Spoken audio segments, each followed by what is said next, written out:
Dhanashekhar sir, shall we start? Shall we start, sir? Yes, sir. We will start, sir, as per the schedule. Okay.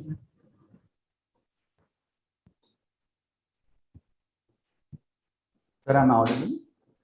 Yeah, you are audible, sir. Sir, am I audible to you? Yes, sir. You are audible. Yes, sir. You are audible. Yes. So, good morning, one and all present here.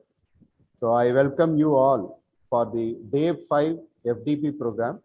So, today's talk will be delivered by Dr. E. Meher Abhinav, Assistant Professor, Department of Electronics and Communication Engineering, KG Reddy College of Engineering and Technology, Moinabad, Hyderabad, Telangana State. Today's talk will be on the title Environmental Friendly Refrigerants, Magneto-Caloric Materials. Now I request Dr. M. Dhanashekhar to moderate this entire session. Yeah, thank you, sir. Good morning, everyone. I welcome you all for this Day 5 1 week national level FDP on advanced computational and experimental research in physics. It's my privilege to introduce Dr. E. Meher Abhinav, Assistant Professor Research, Department of Electronics and Communication Engineering, KG Reddy College of Engineering and Technology, Hyderabad. Dr. Abhinav has obtained his PhD degree in nanotechnology at Nanotechnology Research Center, SRM Institute of Science and Technology, Kattangulattur in 2021. He also worked as a project fellow in IIT Kanpur and assistant professor in Malla Reddy Group of Institution, JNTU, Hyderabad. He has expertise in nanomagnetism and thin films. Currently, Dr. Abhinav is exploring device modeling for magnetic devices. So Dr. Abhinav has published more than 13 research articles and 3 book chapters. He reviewed 2 highly reputed journals like ACS Applied Materials Interface and Elsevier journals. Dr. Abhinav received prestigious CSIR Senior Research Fellow Award and Outstanding Reviewer in 2016 Elsevier journals. Now I request Dr. Abhinav to deliver his presentation. Thank you, sir, for giving me opportunity to deliver a talk in FDP. And thank you to SRM Ramapuram campus and physics department for giving me. And my topic is environmental friendly refrigerants. Mainly, we will be focused on magnetocaloric materials. So, firstly, I'll talk about the motivation why I have chosen magnetocaloric materials. The thing is, like, one of the major challenges for the nations to control the global warming.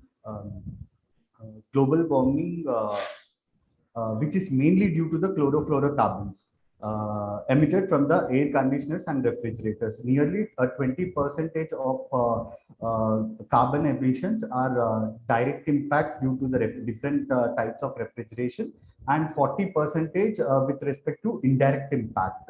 So environmental friendly cooling techniques can avoid the ozone layer depletion and the global warming. And coming to the efficiency part, our magnetocaloric based refrigeration system is 60% efficient with respect to Carnot cycle, and the conventional vapor compression refrigeration systems are 40% efficient with respect to Carnot cycle. So with respect to efficiency and the environmental friendly behavior, we are going for various alternative techniques. Those are like solid state caloric materials. And one of the major thing which I wanted to say is like from UN report,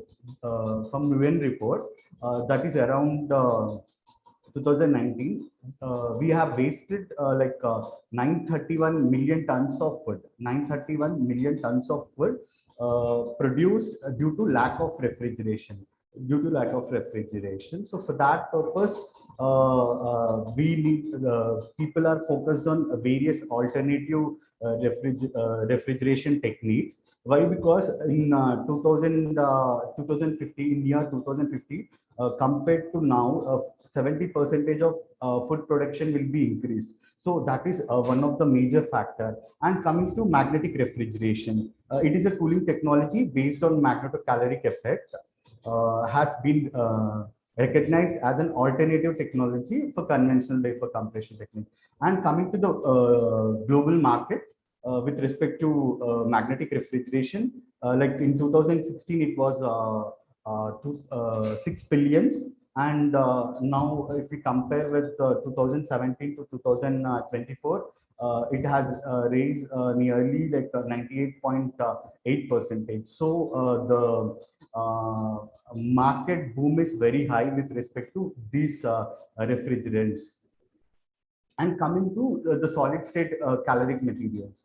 So there are various type of materials like conventional vapor compression technique. We use hydrochlorofluorocarbons and chlorofluorocarbons. And coming to alternative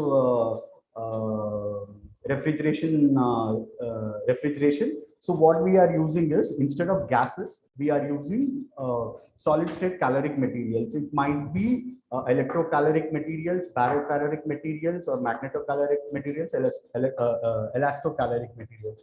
So what exactly caloric materials are? The solid state are a prominent technological interest in the field of refrigeration systems due to their ability to undergo adiabatic temperature change or else isothermal entropy change when some external stimulus such as electric field or Excuse me, sir. Sir, can you hear me, sir? Sir, actually, are you moving the slide because your slide is still in the first slide? Sir, can you view the second slide, sir? Hello. Sir, hello. Am I audible, sir? Sir, No. Can you view the second slide? No. Still, your slide is in the first slide only. Sorry, sir. Now can you see, sir? Yeah. Now it is. Yes. Yeah. Now it is visible. Fine, sir. Fine. Yes, sir. The major thing is, like, when we give external stimulus, such as electric field, magnetic field, or stress, or else pressure. Like example, if we give a magnetic field, the magnetization will be changed. So we call it as magnetocaloric materials. If we give a stimulus of hydrostatic pressure, we call them as barocaloric materials. And if we give a electric field, electrocaloric materials. And if we give a stress or strain, we call it as elastocaloric materials. And these are solid materials. So we can use it as a bulk material. We can use as a nanomaterials. We can coat as a thin films, or else thick films, or composite materials. So these materials can be used in various diverse domains like cryogenics, room temperature refrigeration, and system on chip based refrigeration. So in today's talk, I'll be mostly focused on magnetocaloric materials. So yeah, and coming to magnetic refrigeration, what exactly a magnetic refrigeration is? It's a cooling technology based on magnetocaloric effect.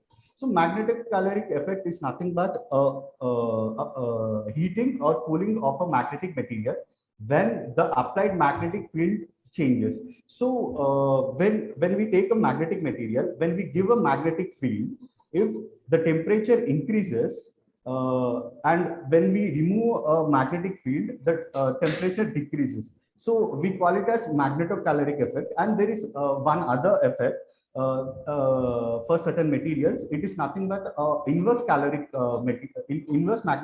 effect. So in this, when we give a magnetic field, the temperature reduces. And when we demagnetize, when we remove the field, the temperature increases. It is called as inverse magnetocaloric effect. And by using this magnetocaloric effect, we can reduce temperature till kelvins. From room temperature to kelvins, we can reduce the temperature. Sub-kelvins also, we have seen certain materials which have been to sub-kelvins by using different type of materials, magnetocaloric materials. So we can use these materials in room temperature applications and cryogenic based cooling devices. And in electronics, we can use the thin films for system on chip based cooling devices. And coming to basic differences between conventional refrigeration and magnetic refrigeration. So in conventional refrigeration, what we use is a gas. Examples are like chlorofluorocarbons, CFCs, and hydrochlorofluorocarbons. And what we do is we compress it. Like when we compress the CFCs, the temperature increases. And the increased temperature is evacuated by using the fluid. Yes, sir. Abhinav sir, sorry for the interruption. So your slide is not still, it's not moving. Still, Yeah. So now it is moving. Now it is moving. Fine, sir. So I'll do that. So yeah. So what we do is we compress it and decompress the chlorofluorocarbons and hydrochlorofluorocarbons in conventional refrigeration. In magnetic refrigeration, what we use is superconducting magnets and a magnetocaloric material. So in we take a magnetocaloric material, and what we do is we apply a magnetic field. So what exactly things happen is the temperature changes from T. Basically, it will be in temperature T. If we take a temperature T, when we apply a magnetic field, it will go to T plus delta T. So by using coolants or else water, we remove the delta T part, keeping entropy constant. Later on, when we remove a magnetic field, the temperature reduces. So by using this fundamental, we use this magnetocaloric effect for conventional magnetic refrigeration systems. And the same thing, instead of a magnetic field, if we use electric field for certain materials like electrocaloric materials, we can get the same refrigeration. But compared to other materials, magnetocaloric materials showcased a high efficiency with respect to Carnot cycle. So I'll be mostly focused on magnetocaloric materials. So coming to the history and development of magnetocaloric materials. So first it was discovered by Warburg in 1881 in iron. So later on, the first demonstration, the proposed demonstration was done by Peter Debye and William E. Georg. And William E. Georg got a Nobel Prize for adiabatic demagnetization for this work. And first near room temperature concept of magnetic refrigerator was demonstrated in the year 1991 by Snyder in Iowa State University. So first, there are two different types of methods to investigate magnetocaloric behavior. One is a direct method, where in direct method there are two different types of methodologies. One is contact and non-contact. So in this direct method, what we do is rapid change of magnetic field from low level to Teslas. We have to rapidly change, and due to so many issues, the direct method has 20 to 30% of efficiency, accuracy. So mostly we go for indirect method. So indirect method, what we do is we take a magnetic material, we go for empty measurement by using VSM or else PPMS. Later on, then we go for a first quadrant MH isothermal MH studies. Then by using first quadrant MH studies, we use a Maxwell's equations, delta SM, the equations which we can see in the slide. So we use this equation to calculate the entropy change. So for best magnetocaloric effect, the entropy change value must be higher, and the working temperature, the FWHM of the entropy change curve has to be higher. So the material with highest these values will be more efficient for magnetic refrigeration. So the efficiency in indirect method is higher, nearly 95% efficiency and accuracy. So people go for indirect method. And coming to nature of phase transitions. So when we take a material and do empty studies, magnetization versus temperature. So what we do is when we go for empty studies, we can see the transactions like first order phase transaction or a second order magnetic phase transaction. So we need to know which is first order phase transaction and second order phase transaction. So first order transition. So first order transition is nothing but we can see a sharp reduce of magnetic field, and in a second order phase transition what we see is a slow reducing of a magnetic field with respect to temperature. So when we plot arrow plot m square by h by m, if the slope of curve is positive, it is said to be second order phase transaction, and if it is negative, it is said to be first order phase transaction. So in magnetocaloric materials, these phase transactions plays a vital role. How exactly it is? If you take first order phase transaction, first order phase transition materials, it might be any alloy, Hostler alloy or else NiMn based alloys. If we take those materials, so what we find is mostly we see first order phase transition and structural phase transition also. So in first order phase transition, delta SM value, the entropy change value will be very high, and that is one of the main feature for relative cooling efficiency. So if we want a greater efficiency, we need higher entropy change. So that higher entropy change or else delta SM value we can find in first order phase transition materials. And coming to second order phase transition materials, the pros of second order phase transition materials are wide working temperature. The FWHM of entropy curve is very high, and the formula for relative cooling power is entropy change delta SM max into FWHM of entropy curve. So the two factors plays a major role. So the place point for first order phase transition materials is a high delta SM value with low working temperature, and coming to second order phase transition materials, high working temperature and low magnetic entropy change. So and place point for second order materials is with respect to thermal and magnetic hysteresis is very less compared to first order transition materials. So if you want to calculate the RCP value or its relative cooling power of any material, so first what we do is first is magnetization versus temperature.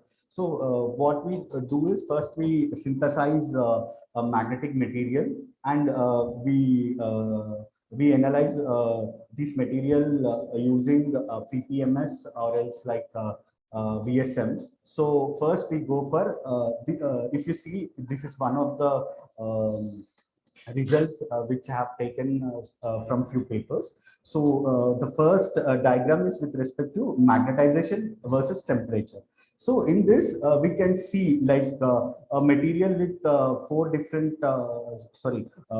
two different concentrations, and we can see here we can see the phase transition. So from ferromagnetic to paramagnetic phase transition we can see over here. So if you want to know the correct Curie value, if you plot dm by dt versus temperature curve, so we can find the Curie temperature. So in this plot we can see like the Curie temperature of materials are 120 Kelvin and 130 Kelvin. So we can't use this material for room temperature refrigeration. So if we want a material for room temperature applications, so we need to choose materials with Curie temperature near to room temperature. It might be 280 to 300 or above. And if the Curie temperature or its transition temperature is below 80 Kelvin, it can be used for cryogenic based applications. So what we do is that magnetization changed from 50 to 150. The major change is from 50 Kelvin to 150 Kelvin. So what we can do is from 50 to 200 Kelvin, I will take a MH curves. So in that MH curve, I'll be using only the first quadrant. So the second plot, which you can see in the right side over here, is the MH plot, the magnetization versus field. So here I have used nearly 7 Tesla. They have used 7 Tesla, and they have plotted from 52 Kelvin to 215 Kelvin. So from this curve, we use a Maxwell's equations, delta SM, like we have seen in the previous slide with respect to delta SM equation. From that equation, we calculate the entropy change. So last diagram is with respect to entropy change from this MH curves, isothermal MH curves. We have plotted the delta SM versus temperature plot. And coming to this plot is with respect to M square versus H by M is with it is called as arrow plot, where we can know material is first order phase transition or second order phase transition with respect to slope. So if the slope is positive, we call it as the second order phase transition, and if the slope is negative, we call it as the first order phase transition. And coming to applications part. So the materials having a Curie temperature or else transition temperature below 80 Kelvin can be mainly used for cryogenic based refrigeration systems. And if we want to use material for room temperature applications, we can take materials the Curie temperature near to room temperature. And mostly used materials are intermetallic compounds and Hausler materials, Hausler alloys.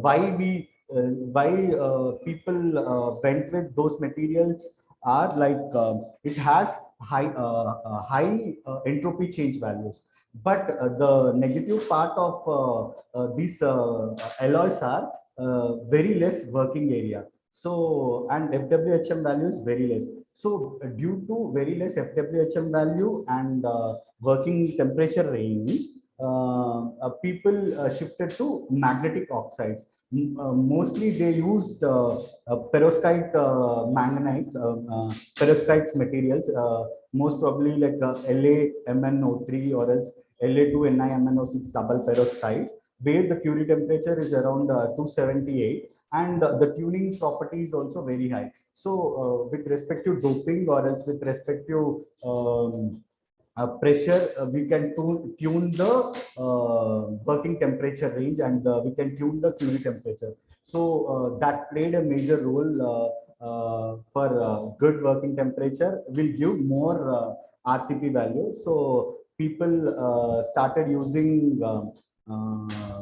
like rare earth based intermetallic compounds and magnetic oxides for room temperature refrigeration. And as we know, for practical applications, we need very less applied magnetic field because if we go for 7 Tesla, 5 Tesla superconducting magnets, those are very high cost. So people are mostly working on low applied magnetic field, which gives a high magnetic entropy change. And instead of rare earth based alloys or else oxides, people are mainly focused on NIMN based materials, where the Bohr magnetron is very high, and the abundance of these materials is high compared to rare earth materials, and cost effectiveness also. So for that purpose, people mostly focused on Hustler based materials, and for certain trade-offs, people started working with certain magnetic oxide materials, where they need high working temperature. So these are with respect to various type of materials for different applications. And coming to the design rules. So a suitable Curie temperature near working area. So as I already mentioned, with respect to the application, we choose the materials. For cryogenic, we use materials less than 80 Kelvin. For room temperature, we use it for Curie temperature more than 300 Kelvins. And one of the other important factor is good corrosion properties. So because of this, the oxide materials played a vital role to eradicate the corrosion properties, and low specificate and high thermal conductivity is one of the important thing we will be focused on. No thermal and magnetic hysteresis to enable high operating frequencies, and high saturation magnetization, and wide temperature range of magnetocaloric effect. So these are few main design rules when we choose a magnetic material for magnetic refrigeration applications. So I have made a plot by taking various types of papers with different literature. So this is a delta SM versus temperature plot, where we can see over here A is mainly used for cryogenic based applications, where we hydrogen or else nitrogen liquefaction purpose, we go for SiC oxides. The best materials are GD2O3 or else DY2O3 and cerium Ce2O3. SiC oxides has a very good delta SM value with low temperature, low transition temperature. And coming to wider working temperature range, as we can see, E part, E represents rare earth oxides. Coming to perovskites, Curie temperature ranges from 150 to 300 by using various doping and different functionalization. We can tune the Curie temperature. So and due to wide working temperature, it can be a very good refrigerant material for a magnetic refrigerant. And other thing, what we can see in this diagram is F. F is nothing but rare earth based alloy, rare earth based material compound, where delta SM value is very high, but working temperature is very less. So that is a trade-off. If you want high delta SM value, we can use this material. But now people researchers mostly focused on G and H. Why they are going for G and H is very high delta SM value without any rare earth material. So cost effectiveness plays a major role over here. So these are the various materials which are very good for magnetocaloric magnetic refrigeration application. Sorry. So if we want to make a bulk material, bulk oxide material, we can go for solid state reaction. Example, if I want to synthesize double perovskite or else perovskite, by using solid state reaction, I can prepare a material, and later on go to VSM for magnetic studies. If you want nano materials, so we can go for sol gel, etc. And the main part, if you are looking for thin film based materials, thin film based magnetic materials, what we can do is, if we are working with conductive alloys, we can go for DC sputtering. By using DC sputtering, we can coat a materials, thick films, or else thin films can be prepared. And if you want if you go for oxide based materials, we can go for RF or else a PLD.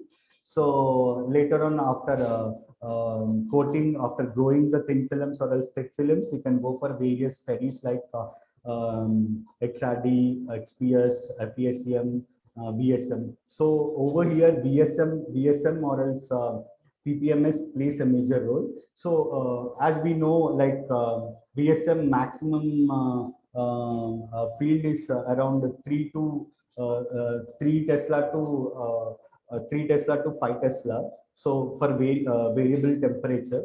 So if you want to go for a high magnetic field, we can go for PPMS. It can go till 9 Tesla with respect to the instrument we have. So we can use those materials for various characterization and magnetization itself. So first we go for MT measurement. Next we go for MH measurements with respect to various temperatures. Later on, by using isothermal MH measurements and Maxwell's equation, we calculate the entropy change. From the entropy change curve, we calculate the RCP, relative cooling power.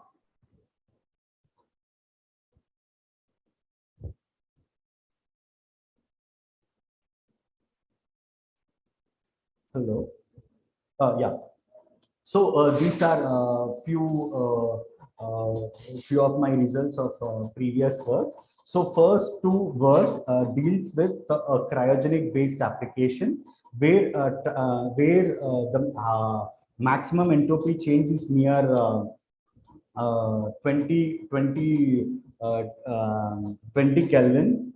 So what we have done in the first two studies is, we have synthesized nano dysprosia dy2O3 cis oxides by using sol gel method. So in first I have used a nano dysprosia, and I have done a substitution of gadolinium in place of dysprosium. So by doing that, the magnetic entropy change, magnetic entropy change increased from 15.6 to 17.1. So we have seen a little increment, and the transition temperature also tuned from nearly 10 to 15 Kelvin around to 20 to 25 Kelvin. So later on, what we have done is, we have introduced transition metals like cobalt and nickel.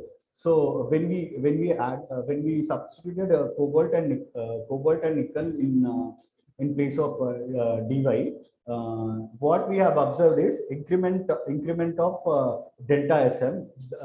So these two were published. And coming to the third work deals with room temperature magnetocaloric materials. So the best part of this is the pure material La2NiM, but double perovskite, La2NiMnO6. I have synthesized using a solid state reaction. So the Curie temperature of this material is 279 Kelvin. So what I thought is to increase to tune the TC. So for that, to tune the TC and increase the working temperature range. So what I have done is A-side doping. So I have doped with hole doping, and I have done +3 doping. So if I am doing hole doping, so instead of in place of La, I have doped SR. So when I'm doing A-side doping, so what I observed is a hole doping. What I observed is the Curie temperature has Curie temperature reduced from 279 Kelvin to 268 Kelvin.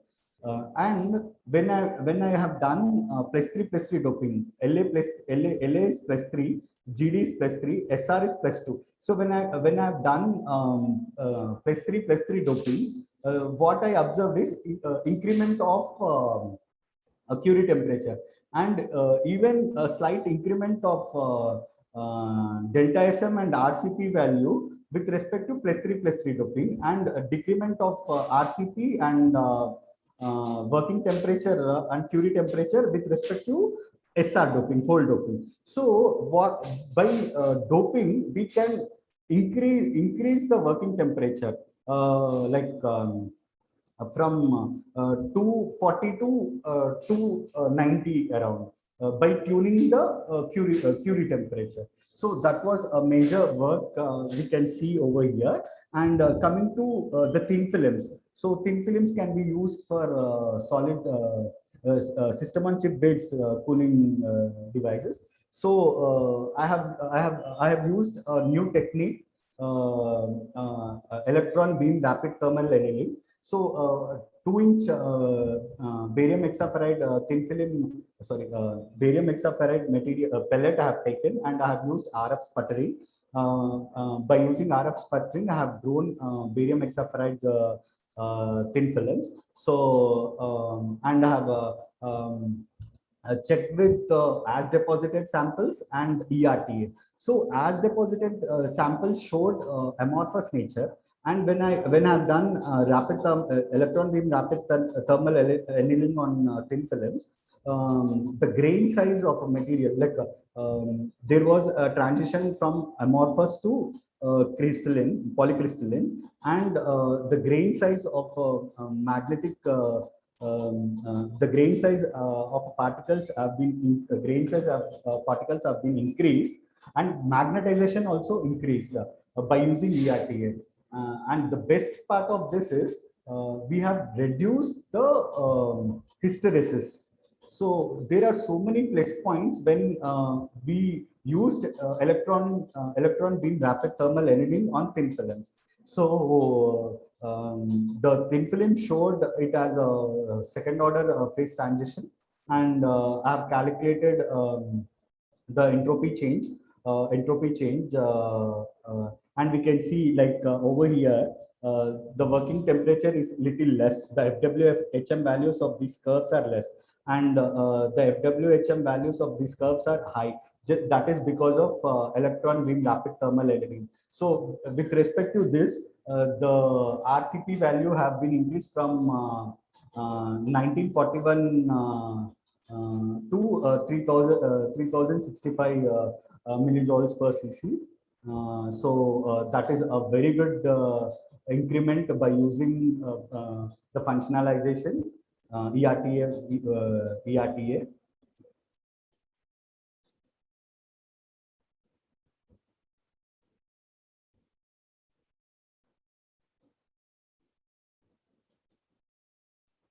Can you see the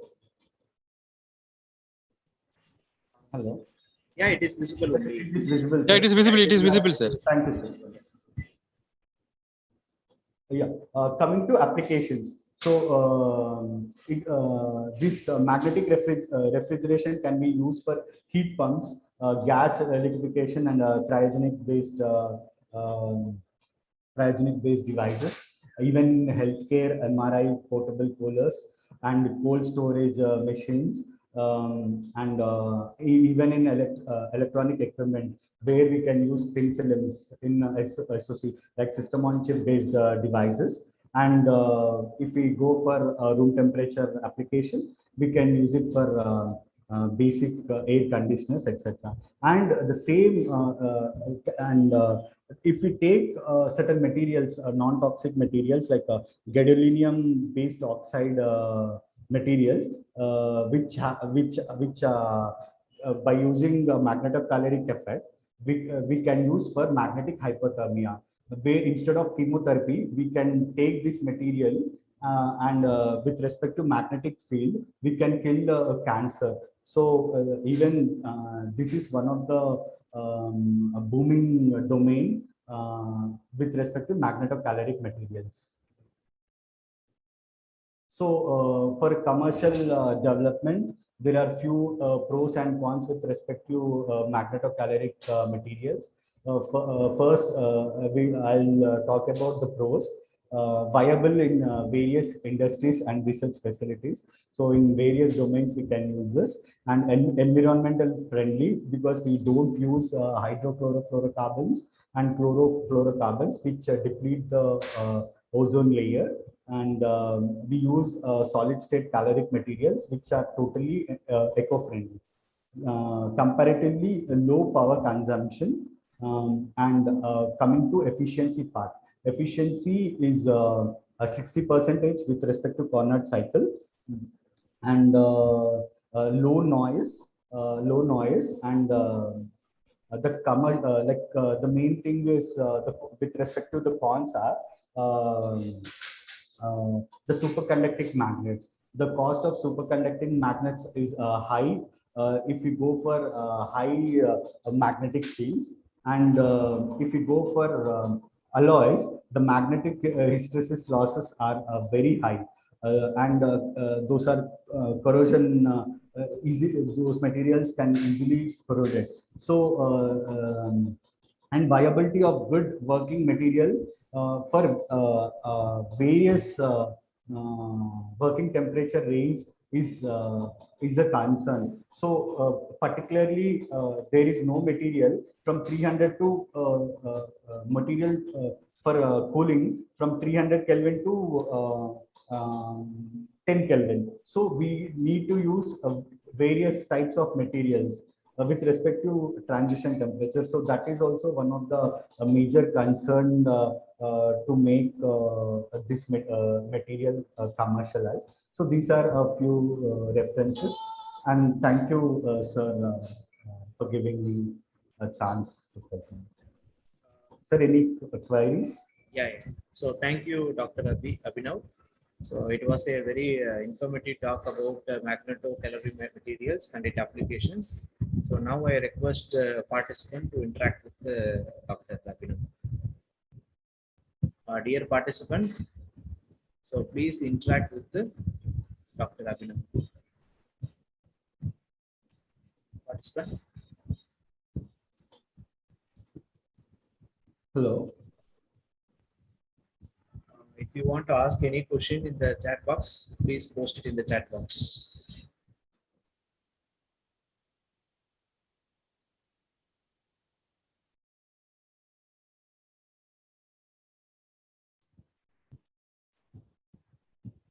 Dear participant, if you want to interact with the speaker, please.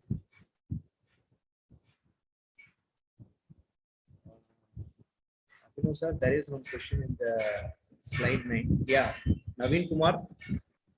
Naveen Kumar, sir, please unmute yourself. Hello, sir. Yeah. Hello, sir. Sir, good morning, sir. Yeah, you please. Yeah. Sir, it was a so nice presentation, sir. I have a doubt in slide 9, sir. So you have selected the in isothermal MH curves. How you are selecting the constant temperatures based on the transition curve, sir? So you told like, sir, you are in mute. You are in muted. Abhinav, sir, you are in muted. Can you unmute yourself? Yeah. Yeah. Sir, you have doubt in this. This in which Yes, sir. plot, sir, this empty curve? Yes, sir. Empty curve only, sir. Sir, From empty curve, how you are selecting the constant temperature for MH curves, isothermal MH curves? I'll explain the thing what we will do. With respect Yes, to material Curie temperature, so if we go for a gadolinium or else rare earth few materials, the Curie temperature is very high. So if first we need to look about the application. So if you are working on room temperature refrigeration, so we go for Curie temperature which is above or else near to 300 Kelvin. So first is that part. And when we go for empty curve, so if you can see over here, from 50 magnetization have been changed with respect to temperature. So if you see nearly to when in 200 Kelvin, the change is not there. Like it has been in paramagnetic phase. It has shifted to paramagnetic phase. So there will be no, if we calculate the delta M also, it will be negligible. Okay. So for that purpose, what we do is wherever the magnetization is reduced, in that area we focus. So over here, if you see 50 to 200 or else 50 to 150 or else 50 to 180, you can take in that range. There is no hardcode protocol stating that you have to take till this only, but to reduce the number of the isothermal curves. So if you want to do till 300 also, it's fine, but it will be waste. From 200 to 300, there will be very less delta M. Okay, so for that purpose, we take from 50 to 200 or else 50 to 180 Kelvin. That will be a good range where we can see the change in magnetization. So for that purpose, sir. Yeah. Yes, sir. So it's like approximate only, no, sir? Yes, yes. There is no hardcode protocol In the range. in that range only. Yes, sir. Yes, sir. Thank you, sir. Thank you. Thank you, Naveen Kumar. So there is one more question from Celestina Das. So in thermoelectrics, there are heating and cooling effects. So have you ever taken any thermoelectric studies for your materials, sir? Sir, I didn't take any. I didn't study thermoelectrical properties by using these materials. Yeah. So yes, sir. Right. Participant. But these materials, these few materials, I have used for magnetic hyperthermia studies. That is collaborated with one of the colleague, and example like gadolinium based materials. So gadolinium based oxide materials, I have taken those cobalt ferrite or else gadolinium ferrite. So these materials are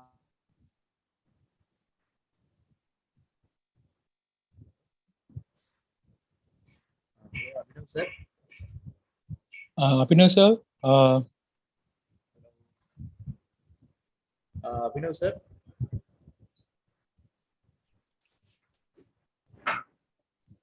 Hello.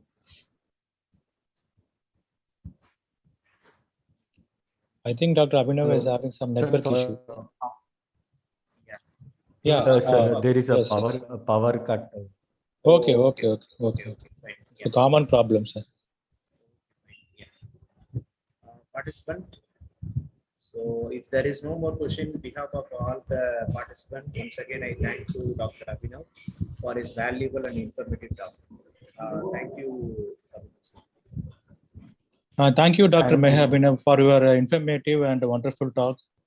As a recent topic, which will be very useful for the budding research scholars and academicians. Thank you so much. Thank you, sir. Thank you, sir. Can I leave, sir? Yeah. Thank you. Thank you so much, sir, for giving the opportunity. Thank you, Dhanis. Yeah. Thank you, Abhinav, sir. Assume, sir. I am having one question, sir. Abhinav, sir. Sir, actually, I will send his email ID, sir. So you can personally mail. Okay. Can you share his? Yeah, definitely. Email I will ID, share sir. it, sir. Yeah. Okay. Thank you. Dear participant, kindly fill the feedback form. It is posted in the chat box.